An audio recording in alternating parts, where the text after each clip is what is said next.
Bonsoir Guillaume. À la mi-course, vous nous faites un petit point sur l'avancée des flottes.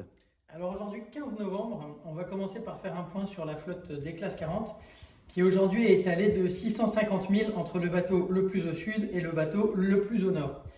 On a une stratégie un peu plus ouest pour aller chercher plus de vent pour des bateaux qui sont le plus au nord et les bateaux les plus au sud de la flotte qui sont en train de se battre dans les couloirs de vent entre les îles Canaries pour essayer d'avoir le plus de vent possible avec l'accélération du vent entre les îles.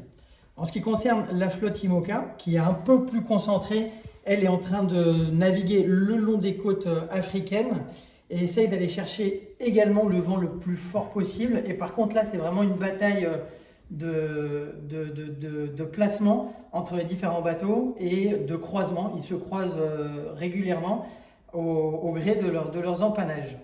En ce qui concerne les Ocean 50, ils sont en approche du poteau noir, donc les ultimes y étaient il n'y a pas longtemps en approche du poteau noir aussi. Donc les Ocean 50 aujourd'hui négocient cette zone de vent qu'on va voir en plus grand maintenant, en détail.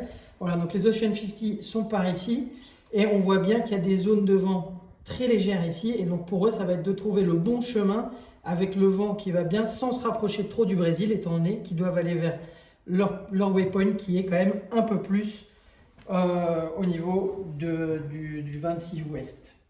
Et ce qui concerne les ultimes, donc qui sont en avant et qui sont à 1300 000 de leur waypoint de Trinidadé, pour le bateau Gitana Edmond Rothschild, il est sorti a priori du poteau noir sur ce fichier de vent parce qu'on voit qu'il y a un peu de plus de vent établi. Par contre, ses poursuivants SVR Lazartigue, Banque Populaire et Actual sont eux un peu plus englués aujourd'hui, mais avec un peu de chance, devraient être sortis de cette situation-là demain.